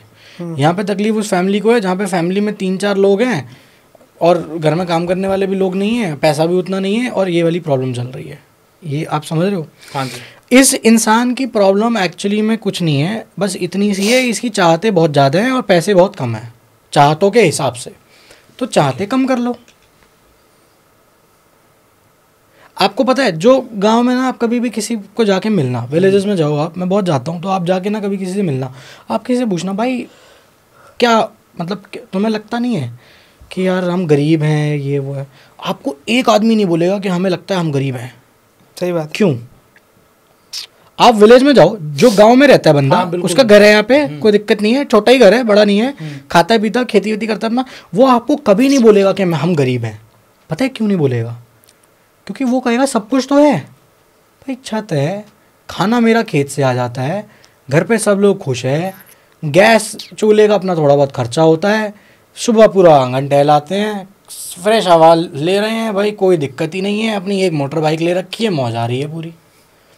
क्योंकि उसकी चाहते ही नहीं है ना, वो उसको चाहिए, उसने BMW देखी ही नहीं तो चाहिए ही नहीं उसे, उसकी चाहती नहीं है BMW वाली। वो स्प्लेंडर में बहुत खुश है, वो कह रहा है भाई बढ़िया अपना तेल डलवाता हूँ 80 रुपये का, घुमाता हूँ, कई दिन चल जाता है। समझ पा रहे हो आप? तो उसकी क्योंकि चाहत नहीं है ना, तो वो हैप्पी है। जो अमीर आदमी है उसकी जितनी भी चाहते हैं वो पूरी कर चुका है या वो करता रहता है। प्रॉब्लम इस बंदे को है जिसने अपनी चाहते बहुत ज़्यादा बना रखी हैं और उस पर पैसा उतना नहीं है। चाहते होना अच्छी बात है, बुरी बात है, डिपेंड करता है। It should be for the right reasons. अभी अगर हम आपसे बात करें तो आप भी अभी इन्वेस्टिंग ज़्यादा स्किल्स पे कर रहे हो या फिर फाइनेंस पे? दोनों पे कर रहे हो। तो कहाँ से शुरुआत की आपने? जो फाइनेंस में इन्वेस्ट करने की शुरुआत की तो कहाँ से आपने स्टार्टिंग की? ये तो बहुत लोगों को ये पता नहीं है क्योंकि people don't know me personally है। वैसे तो मैं 12 साल की उम्र से काम कर रहा हूँ, ठीक है। स्कूल में बैग्स, वॉलेट्स, पेन्स, वॉचेस सब बेचा, फेसबुक एड्स वगैरह भी चलाए, बहुत सारी चीज़ें करी हैं, ठीक है, मल्टीपल थिंग्स करी हैं। 12 साल की उम्र से मेरे को खुजली थी, पैसे चाहिए। 12 साल की उम्र में किसके लिए फेसबुक ऐड चलाए? 12 साल की उम्र में नहीं, मैंने ये चलाए थे जब व्हेन आई टर्न 15। अच्छा। तो मैं उस टाइम पे जो फर्स्ट कॉपी वॉचेस आते हैं, बैग्स आते हैं, वॉलेट्स आते हैं, परफ्यूम्स आते हैं, सारा सब कुछ बेचा करता था। क्या बात है, ठीक है। अब कोई बोलेगा भाई पैसे कैसे लाया, लंबी कहानी है, जस्ट फॉरगेट इट। अब अपने खिलौने बेचे, उससे पैसा मतलब गिरवी रखे अपने खिलौने, उससे पैसा सामान लिया उसके बदले में। तो टॉय शॉप पे अपने खिलौने गिरवी रखे, उससे सामान लिया, वो सामान बेचा, उससे पैसा आया, खिलौने छुड़वा लिए और पैसा भी बना लिया। बहुत सिंपल वर्ड्स में, ठीक है। तो कोई अगर मेरा बहुत ही नोन देख रहा है जाने तो शक्ति भैया थे अपने, उनके साथ करता था मैं ये वाला काम। एनीवे, ठीक है। तो ये सारी चीज़ें करी। अब क्या था, देखो स्टार्टिंग में ना पैसा संभालना नहीं आता है, क्योंकि सेम बात मैं अगर आपको ये बोल रहा हूँ ना कि पैसा अपने साथ इमोशंस लाता है, तो वो प्रैक्टिकल बात है, वो मैंने अपनी लाइफ में एक्सपीरियंस की है। 100% पैसा आया, पैसे के साथ इमोशंस भी आए, वो इमोशंस आपको उस पैसे को वहाँ पे रुकने नहीं देते, तो पैसा संभाला नहीं गया। तो बहुत पैसा ख़राब किए, बहुत नुकसान करे और बहुत कुछ सीखा है उन नुकसानों से। पर बात यह है कि जब भी आपको पैसे का नुकसान होता है, you should have the courage to get up and again make that money. आप एक भी ऐसे बंदे से नहीं मिलोगे जिसके पास आज अच्छा खासा पैसा है, जो वेल्दी है और उसका कोई नुकसान ना हुआ, एक भी आदमी से नहीं मिलोगे आप। जो भी बंदा आज कुछ कमा कर बैठा है बड़ा ना, उसने कभी ना कभी कुछ नुकसान करा ही होगा, कुछ ना कुछ नुकसान उसका हुआ ही होगा। सही बात, 100%। ठीक है। आप 10 करोड़ रुपए कमाने जाओगे ना, आपको 50 लाख रुपए से लेकर 1 करोड़ रुपए तक का नुकसान हो सकता है उस 10 करोड़ को बनाने की जर्नी में। 1 करोड़ रुपए कमाने जाओगे ना तो 10 लाख रुपए का नुकसान झेलने की हिम्मत रखो, वरना 1 करोड़ रुपए के सपने मत देखो। आप हिम्मत रखो, एट द एंड तो प्रॉफिट। अगर मैं 1 करोड़ रुपए कमाने जा रहा हूँ ना, मुझे पता है मैं 10-20 लाख रुपए का नुकसान झेल सकता हूँ अगर मैं 1 करोड़ रुपए की फाइट मारने जा रहा हूँ तो, और मेरे में क्षमता होनी चाहिए वो नुकसान झेलने की। क्योंकि ये देखो, अगर if you can't bear the heat, stay away from the kitchen, सीधी सीधी बात है। आप में अगर क्षमता नहीं है तो आप मत जाओ 1 करोड़ रुपए कमाने की। करेक्ट। और दूसरी बात ये, मैंने जहाँ से शुरू किया था वहाँ पे ये देखो, मैं कभी ये बात नहीं बोलता कि मैं ऐसे परिवार से आता हूँ जहाँ पे छत नहीं थी, खाने को खाना नहीं था, ये वो भाई इसी स्कूल में पढ़ाया मेरे फादर ने मेरे को। क्योंकि ये झूठ बोलना ना उनकी ज़िंदगी भर की मेहनत के ऊपर पानी फेरने जैसा है, ठीक है। और उन्होंने देख लिया तो पीटेंगे अलग से कि तेरे ऊपर भाई इतनी मेहनत करी हमने, तू जाके झूठ बोल रहा है। तो कहने का पॉइंट ये, देखो I am very well educated, मेरी एजुकेशन में कोई कमी नहीं छोड़ी मेरे पेरेंट्स ने, अच्छे स्कूल में भेजा, अच्छा खिलाया पिलाया, कोई दिक्कत नहीं थी ऐसी, ठीक है। पर बात ये कि मुझे क्योंकि कभी इन हैंड पैसे नहीं दिए गए ना, तो मुझे पैसे की वैल्यू बहुत बचपन से समझ में आ गई कि देखो पैसे बनाना बहुत ज़रूरी है, पैसा कमाना बहुत इंपॉर्टेंट है, ठीक है। और कहीं ना कहीं आप मानो ना मानो, देखो पैसे से इज्जत मिलती है आपको, ठीक है, बट सिर्फ पैसे से नहीं मिलती। देखो उसके साथ बहुत चीज़ें ऐड ऑन होती है। अगर आपके पास सिर्फ पैसा है और कुछ नहीं है तो आप बहुत गरीब हो। If the only thing that you have is money, then you are actually poor. क्योंकि आपके पास पैसे के अलावा भी बहुत सारी चीज़ें होनी चाहिए, बट आपको अगर आपके पास सब कुछ है but you don't have money, तो nobody will respect you, that is the truth. तो स्टार्टिंग में ना पैसा 2-3 चीज़ों के लिए बनाया था उस उम्र में, क्योंकि 12 साल की उम्र में ना किसी को नहीं पड़ी होती है। पहला यार, अब तो मैं बोल देता हूँ ओपनली, कोई दिक्कत नहीं है, टैबलेट लेना था मेरे को, ठीक है, नया नया आया था गैलेक्सी टैब S2 मेरे को लेना था। तो एक तो वो मेरा वाई बन गया था बहुत बड़ा कि ये चाहिए ही चाहिए, और घर वाले तो दिलाने नहीं वाले, बहुत महंगा आता था उस टाइम पे। दूसरा ये था मनी गिव्स यू कॉन्फिडेंस। तो I was a very introverted person, I still am. मतलब अगर आपके रिलेशंस नहीं है मेरे से, मैं पर्सनली आपको नहीं जानता, तो मैं बहुत ज़्यादा बात नहीं करूँगा आपसे। तो अब मैं थोड़ा एम्बीवर्ट हो गया हूँ, क्योंकि मेरा काम ऐसा है, मेरे को लोगों से बहुत मिलना पड़ता है। बट द पॉइंट इज़ कि आई वॉज वेरी इंट्रोवर्टेड, तो कॉन्फिडेंस नहीं था, और ऊपर से घर वालों ने कभी पैसे नहीं दिए थे ना, तो मुझे ऐसा लगता था हम लोग गरीब ही हैं, ठीक है। तो मुझे ऐसा लगता था कि अगर मेरी जेब में पैसे होंगे ना, चाहे मेरे को खर्च करने हैं चाहे नहीं करने हैं, I will always feel confident that I have money. Now if I am not spending it, it is my choice, okay, right. तो एक तो ये रीज़न था, और तीसरा रीज़न ये भी था कि मैं हमेशा से अपने से बड़े लोगों के साथ बड़ा हुआ हूँ। तो मेरे उस टाइम पे जो फ्रेंड्स थे वो मेरे से 6-6, 8-8 साल बड़े थे, तो उनको पॉकेट मनी मिलती थी, वो कॉलेज तक आ गए थे, तो उनके पास पैसा था, मतलब वो स्कूल ख़त्म करने वाले थे, तो उस टाइम पे पॉकेट मनी वगैरह का कल्चर था, तो उन पे पैसे होते थे, मेरे पे होते नहीं थे। हम सब लोग साथ खेलते थे, साथ बाहर जाते थे घूमने, कुछ खा लिया पी लिया। तो आपको लगता है ना यार ये लोग पैसे दे रहे हैं, आपका भी बनता है देना, तो उसके लिए आपके पास होना भी तो चाहिए। तो ये था वाई उस टाइम पे, आपका वाई होना चाहिए आपके पास बहुत स्ट्रांग। आज के समय में आपके पास जो आपकी सेविंग्स है, सबसे बेस्ट प्लेस कौन सा है सेविंग को कमाई में लगाने का? मतलब आप ये पूछ रहे हो कि सेविंग्स को किस तरीके से इन्वेस्ट किया जाए कि आप उससे और ज़्यादा पैसा बना लो in terms of income? Yes, देखो डिपेंड करता है। अगर मेरा मेजर पैसा जो है ना वो बिजनेस में लगता है, बिजनेस में लगता है और इन्वेस्टमेंट्स में लगता है। पर्सनल खर्चे मैं करता नहीं हूँ। इन्वेस्टमेंट में कहाँ लगता है कि लोगों को कहाँ लगाना चाहिए?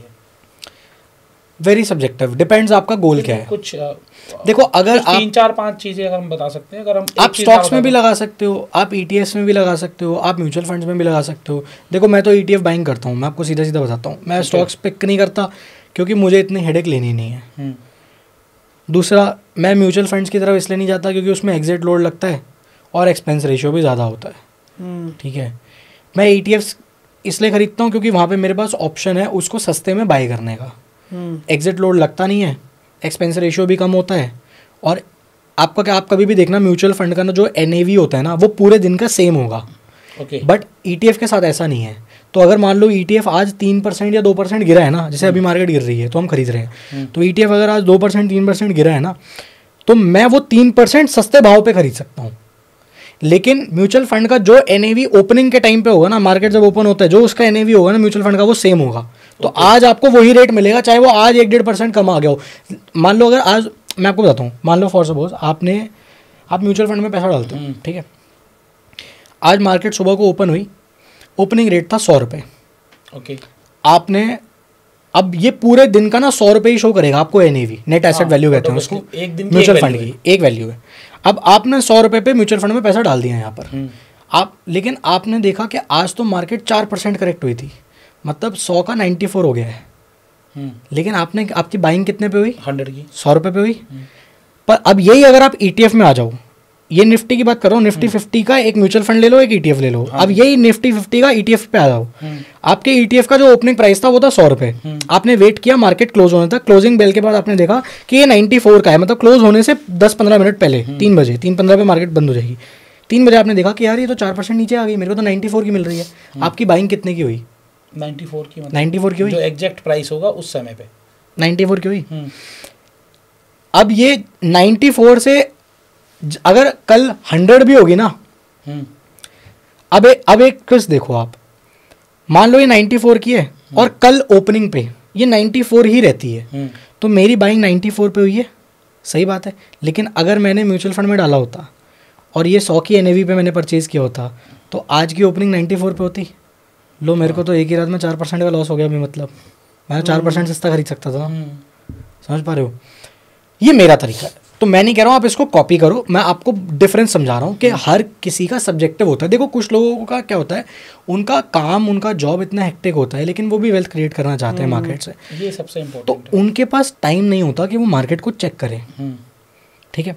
तो उनके लिए बेस्ट है कि आपने ऑटोमेटिक SIP सेट कर रखी है, वो ऑटोमेटिक एक डेट पे कट जाती है, पैसा जा रहा है ठीक है।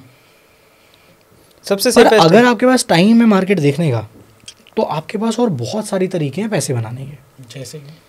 जैसे ही मैंने आपको भी बताया था। दूसरा मुझे ऐसा लगता है कि सबसे बेस्ट तरीका आपका है वो है आपका खुद का धंधा। आप अपने धंधे पे, वो तो सबसे पहले मैंने आपको बताया था, बिजनेस से ज़्यादा बढ़िया रिटर्न कुछ देता ही नहीं है। लेकिन जो लोग जिनके पास समय नहीं है, कम समय है, और वो भी इन्वेस्ट करके थोड़ा ज़्यादा रिटर्न कमाना चाह रहे हैं, तो पहले तो लोग प्रॉपर्टी पे जाना चाहते हैं। लेकिन प्रॉपर्टी आपको ऐसा तो नहीं कि 10,000 20,000 एंट्री बैरियर बहुत बड़ा है, तो एंट्री बैरियर बहुत बड़ा है। तो छोटे एंट्री बैरियर के साथ आप और कहाँ इन्वेस्ट कर सकते हैं? Stock market. थोड़ा सा ज़्यादा पैसा आपके पास, 50,000 रुपये 1 लाख रुपए तक, और आप बिल्कुल ही रिस्क नहीं लेना चाहते, तो इनवॉइस डिस्काउंटिंग कर सकते हो आप, कि आपको थोड़ा बहुत उस पर पैसा बन जाए। लेकिन 1,000 रुपये पे फिर आपको 1% 1 लाख रुपये पे 1% बनेगा। देखो 1,000 रुपये बनेंगे तो ज़्यादा वो मत होना कि अरे इतना ही बनता है। 100% सेफ है, लेकिन रिस्क तो 100% सेफ तो म्यूचुअल फंड्स भी नहीं है सर। आपको ऐड में बताते हैं ना वो, mutual fund are subject to market risk, please read all the documents carefully. उनका काम है बताना, आपका काम है पढ़ना। आप अपना नहीं कर रहे, वो लीगल बचने के लिए बस डाल देते हैं कि चल को कोई ब्लेम नहीं। But that is true. See every investment is subject to market risk. लोग गोल्ड में भी इन्वेस्ट कर रहे हैं, और भी मतलब गोल्ड में और FD में, दोनों में से ज़्यादा बेटर कौन सा है? डिपेंड्स। जैसे मैं आपको बताता हूँ, गोल्ड ना इन्फ्लेशन के अगेंस्ट बेस्ट हेज होता है। ओके। जैसे जैसे महंगाई बढ़ेगी, गोल्ड का भाव बढ़ेगा। अगर आपको यकीन नहीं है, आप पिछले 10 साल में देखो महंगाई कैसे बढ़ी है, और देखो गोल्ड का भाव कैसे बढ़ा है। जैसे जैसे महंगाई बढ़ी है, चलो पिछले 6 साल का डेटा पकड़ो, आप 6 साल का डेटा देखो, किसी चीज़ का जो भाव था वो आज कितना बढ़ चुका है, और 6 साल पहले गोल्ड का क्या भाव था और आज कितना हो चुका है। 6 से 7 साल पहले आपको जो भी चीज़ आप खा रहे होगे, खरीद रहे होगे ना, वो आपको आज डबल की मिलेगी ऑलमोस्ट। अगर डबल की नहीं मिलेगी तो उसकी क्वांटिटी आधी कर दी होगी। ब्रांड्स बहुत स्मार्ट है, श्रिंकफ्लेशन पार्ले जी देख लो, ठीक है। 6-7 साल में बता रहा हूँ, 6-7 साल में गोल्ड डबल हो गया। तो गोल्ड बेस्ट हेज होता है इन्फ्लेशन के अगेंस्ट। जैसे जैसे महंगाई बढ़ेगी वैसे वैसे गोल्ड बढ़ेगा। अगर आपको ये लग रहा है कि आपके पास लिक्विड पैसा पड़ा हुआ है और अभी आपको समझ ही नहीं आ रहा कि ये कहाँ जाना है, तो आप गोल्ड का ETF बाय कर लो। अब कोई बोलेगा ETF क्यों खरीदूँ मैं फिजिकल गोल्ड क्यों ना खरीदूँ? आप फिजिकल गोल्ड खरीदने जाओगे तो आपको 3% का GST लगेगा। अब इसके ऊपर अगर आप उस गोल्ड की ज्वेलरी बनवाते हो तो आपको मेकिंग चार्जेस लगेंगे, तो आपका गोल्ड प्योर हो जाएगा। आपका गोल्ड 14-15% आपको महंगा पड़ेगा। ठीक है, हो सकता है उससे भी ज़्यादा चले जाए, डिपेंडिंग ऑन कि आप कितनी डिज़ाइनर ज्वेलरी खरीद रहे हो। ठीक है, लेकिन अगर आप गोल्ड का ETF खरीद रहे हो तो उसमें आपको ये 3% का GST भी नहीं देना पड़ेगा। और गोल्ड का जो ETF है वो गोल्ड बैक्ड ही है, तो जैसे जैसे गोल्ड का प्राइस बढ़ रहा है आपका ETF भी वैसे वैसे बढ़ेगा। ओह अच्छा, क्या वैसे ठीक है। मैं आपको एक बढ़िया बात बताता हूँ, मेरे पास अपने कॉलेज का गोल्ड मेडल पड़ा हुआ है। ठीक है, गोइंग बैक टू माय वो सड़ रहा है आज की डेट में, तो वो गोल्ड मेडल कोई रिटर्न नहीं दे रहा, लेकिन गोल्ड का ETF रिटर्न दे रहा। देखो 1 लाख रुपए के आसपास पहुँच गया वो। ठीक है, तो आप समझ रहे हो। तो गोल्ड मेडल जीतने से ज़्यादा इंपॉर्टेंट है गोल्ड का ETF खरीदो, ये इन्फ्लेशन को हेज करने के लिए। ये मस्त। और जब आपको ये लगे कि अब मेरे को इस पैसे को इन्वेस्ट करने की सही अपॉर्चुनिटी मिल गई है, आप उसे बेच दो, 48 घंटे में आपके अकाउंट में पैसा आ जाएगा, डाल दो, क्या दिक्कत। तो आपने पूरे पॉडकास्ट में बताया कि सबसे इम्पोर्टेंट लर्निंग पे इन्वेस्ट करना है। ठीक है, अपने आप से तो सीखना पड़ेगा, एक्सपीरियंस से बड़ी तो कोई चीज़ नहीं है। लेकिन अदर देन एक्सपीरियंस हमें लर्निंग लेनी हो फाइनेंस के लिए तो कहाँ से ले सकते हैं? आप आज की डेट में तो बहुत सारे रिसोर्सेज हैं, आप वीडियोस देख सकते हो, मेरे चैनल पे आपको मिल जाएंगी। मेरे जैसे और बहुत सारे फाइनेंस क्रिएटर्स हैं जो कंटेंट बनाते हैं, आप उनके चैनल पे भी देख सकते हो। बिल्कुल, बुक्स पढ़ सकते हो आप कोई 2-3 बुक्स मैं रिकमेंड कर सकते हैं? कुछ रिकमेंड करें अगर आप बुक? देखो डिपेंड करता है कि आप अभी लाइफ में कौन से पॉइंट पे हो। तो लेकिन मैं आपको बताता हूँ, अगर बिगिनर लेवल पे आप हो पैसे को लेकर, तो मुझे लगता है जो बेस्ट बुक है वो है the richest man in Babylon. अच्छा, ठीक है, and the psychology of money. अगर आप बिल्कुल ही एकदम बेस लेवल पे अभी आप शुरू कर रहे हो, ठीक है, जर्नी अपनी पैसे बनाने की, फिर एडवांस आप चलते जाओगे तो बहुत सारी बुक्स है। मतलब there is the guide to investing by Robert Kiyosaki, that is also a very good. मेरी पहली बुक थी rich dad poor dad. Rich dad poor dad, see rich dad poor dad बहुत अच्छी किताब है, बट पता है वो बहुत इम्प्रैक्टिकल है। अगर आप अभी बस शुरू कर रहे हो तो वो आपके लिए प्रैक्टिकली एप्लीकेबल होगी जब आपके पास थोड़ा पैसा आना शुरू हो जाएगा, तब आप ज़रूर से पढ़ो। सो माई पॉइंट इज़ कि आप जैसे जैसे लाइफ में अलग अलग स्टेजेस पे पहुँचते हो, आपको अलग अलग बुक्स हेल्प करती हैं, आपको अलग अलग लोग हेल्प करते हैं। तो आज की डेट में तो आपके पास इनफ रिसोर्सेज हैं, आप ब्लॉग्स पढ़ सकते हो, वीडियोस देख सकते हो, बुक्स पढ़ सकते हो, आप लोगों से मिल सकते हो, सेमिनार्स अटेंड कर सकते हो, जहाँ से आप सीख सकते हो आप वहाँ से सीखो, और खुद भी हिट एंड ट्राई करके देखो कि क्या वर्क करता है क्या नहीं वर्क करता। हमने भी बहुत सारे हिट एंड ट्रायल्स करे हैं, पैसा ख़राब भी किया है, पर ज़रूरी था ना, नहीं करते तो आता ही नहीं ना, कहाँ से सीखते। इन्वेस्टिंग, आप बोरोड कन्विक्शन और डेवलप्ड कन्विक्शन में फ़र्क होता है। तो आपको कभी भी कन्विक्शन बोरो नहीं करना होता। आपका दोस्त आके बोल रहा है ना भाई ये कर ले, इससे ये हो जाएगा, ठीक है, आप जब तक उसको खुद से इम्प्लीमेंट नहीं करोगे ना, एग्जीक्यूट नहीं करोगे, तब तक आपका वो सेल्फ कन्विक्शन में कन्वर्ट नहीं होगा। तो वो अभी तक बोरोड कन्विक्शन है, आपने ले लिया उससे और आपने कर लिया, आपने अपनी कोई रिसर्च नहीं करी, खुद से कुछ सीखा नहीं, खुद से हिट एंड ट्राई करके नहीं देखा। आपका कन्विक्शन किसी चीज़ को लेकर जितना ज़्यादा स्ट्रांग होता है ना, आपके उतने ही ज़्यादा चांसेस होते हैं उस चीज़ में जीतने के, आप उतना ही ज़्यादा आपका विन रेट बढ़ जाता है जब आपका कन्विक्शन बहुत स्ट्रांग होता है। लेकिन जब आपका वो खुद का कन्विक्शन होता है तभी आपका विन रेट स्ट्रांग होता है, क्योंकि वो आपका अपना कन्विक्शन है, वो डेवलप्ड कन्विक्शन है, बोरोड कन्विक्शन नहीं है। तो बोरोड कन्विक्शन पे कभी नहीं जाना होता हमें, उससे जितना दूर रह सकते हो उतना आपके लिए हमेशा आपका विन रेट हमेशा कम हो जाएगा अगर आप बोरोड कन्विक्शन पे खेलोगे तो। क्या बात है, जबरदस्त। तो आदित्य भाई बड़ा मज़ा आया आज आपसे बात करके, सीखा। मेरी जो सबसे बड़ी की लर्निंग थी वो गोल्ड ETF था। रीजन मैंने कहा गोल्ड में इन्वेस्ट करने से बेटर है गोल्ड ETF में इन्वेस्ट करो, आपका GST बचता है। आपके लिए क्या लर्निंग बेस्ट इस पूरे पॉडकास्ट में एक रही है वो कमेंट करके जरूर बताएं। बिल्कुल। और सबसे इंटरेस्टिंग बात बताता हूँ मैं आपको ज़्यादा ज़्यादा गोल्ड ETF के बारे में। गोल्ड और सिल्वर दोनों, सिल्वर थोड़ा सा ज़्यादा वॉलेटाइल है, तो सिल्वर ना आप हर दिन देखना ऑन अ रेगुलर बेसिस ना 1-2% ना ऊपर नीचे चलता रहता है। अच्छा, विच इज़ मोर प्रॉफिटेबल? मैं आपको बताता हूँ, 1-2% हमेशा नीचे ऊपर चलता रहता है, सिल्वर थोड़ा ज़्यादा वॉलेटाइल है। गोल्ड की ETF मैं आपको बताता हूँ कि क्यों ज़्यादा बेटर रहता है, क्योंकि गोल्ड ETF का एक फंडा ये है कि जब गिरेगा तब ले सकता हूँ, जब गिरेगा तब ले सकता हूँ। ओके, मान लो आपके पास 5 लाख रुपए हैं, आपको 5 लाख रुपए गोल्ड में इन्वेस्ट करना है। अब आप ना ये 5 लाख रुपए ना आप ज्वेलरी शॉप कितनी बार जाओगे? बेयर मिनिमम एक बार चले गए तो। आपने 5 लाख रुपए उठाए, आपने कहा कि 5 लाख रुपए को मैं 10 पार्ट्स में डिवाइड करता हूँ, 50-50 हज़ार रुपये में डिवाइड करता हूँ। अब आप क्या रोज़ ज्वेलरी शॉप पर जाकर गोल्ड का भाव पता करके जिस दिन सस्ता होगा उस दिन जाकर 3% उस पर GST देकर 50,000 रुपये देकर गोल्ड लेके आओगे और फिर इकट्ठा करोगे? नहीं ना। पर आप ETF के साथ ये कर सकते हो, जब गिरे तब खरीद लो, जब गिरे तब खरीद लो। तो आपका जो गोल्ड का बाइंग प्राइस है ना वो एवरेज हो जाएगा, वो उस बंदे से ज़्यादा बेटर होगा जिसने जाके फिजिकल गोल्ड खरीदा होगा। तो आपका क्योंकि बाइंग प्राइस एवरेज होकर उससे बेटर हो गया जिसने फिजिकल गोल्ड खरीदा होगा। अब जब जब महंगाई बढ़ेगी गोल्ड का प्राइस बढ़ेगा, आपका पैसा बढ़ेगा, तो आपको महंगाई की टेंशन ही नहीं है, क्योंकि जितनी स्पीड से महंगाई बढ़ती है उससे हमेशा थोड़ा सा ज़्यादा बढ़ता है गोल्ड। ओके, आप पिछले 10 साल 20 साल 50 साल का डेटा उठा लो, मैं कहता हूँ 50 साल का डेटा उठा लो, हिस्ट्री रिपीट्स इटसेल्फ। मैं आपको, मेरी बात पे आप यकीन मत करो ना, आप डेटा देखो, आप पिछले 20 साल का डेटा उठा लो, जिस स्पीड से महंगाई बढ़ी है गोल्ड हमेशा उससे ज़्यादा स्पीड से ऊपर गया है। हमारे जितने भी पूर्वज लोग हैं, हमारे जितने भी फैमिली के बड़े लोग हैं, वो क्यों कहते हैं बेटा सोना कभी नुकसान दे के नहीं जाता, ज़मीन कभी नुकसान दे के नहीं जाती, सोना जब भी खरीद लो जिस भी भाव पे खरीद लो सस्ता ही है, बिल्कुल, क्योंकि उसने तो बढ़ना ही है। तो लेकिन उससे भी बेटर है ना, जिस भाव पे सब खरीद रहे हैं आप उससे सस्ते भाव पे खरीद सकते हो। 3% सस्ता तो खरीद ही रहे हो। 3% तो आप पहले ही सस्ता खरीद रहे हो। अब जब जब आपका मान लो गोल्ड 2% गिर गया, 1% गिर गया, तो 3% तो आप GST बचा रहे हो, 2% आप और सस्ता खरीद रहे हो। तो आपने 5% सस्ता खरीदा ना अपना गोल्ड, मतलब कि आपने अगर 1 लाख रुपए का गोल्ड खरीदा, आपने 5,000 रुपए सस्ता गोल्ड खरीदा है दूसरे बंदे से। बट ऑब्वियसली एक चीज में और बताऊं, अब जब आप इसको कंपाउंड करोगे ना ओवर 20 ईयर्स, तब आपको दिखेगा मैजिक। मुझे ऐसा फील होता है कई बार ही, जैसे मैं कई बार गिन्नी लेके आया हूँ, मतलब वही 24 कैरेट गोल्ड लेके आया हूँ, तो जो मार्केट में रेट होता है वो उसका रेट उससे ज़्यादा होता है, प्लस में उस पर GST लेते हैं। आप MMTC या किसी की भी आप लोगे गोल्ड कॉइन, तो वो मार्केट रेट से महंगा सेल करते हैं 24 कैरेट, और उसके ऊपर आपसे GST चार्ज करते हैं।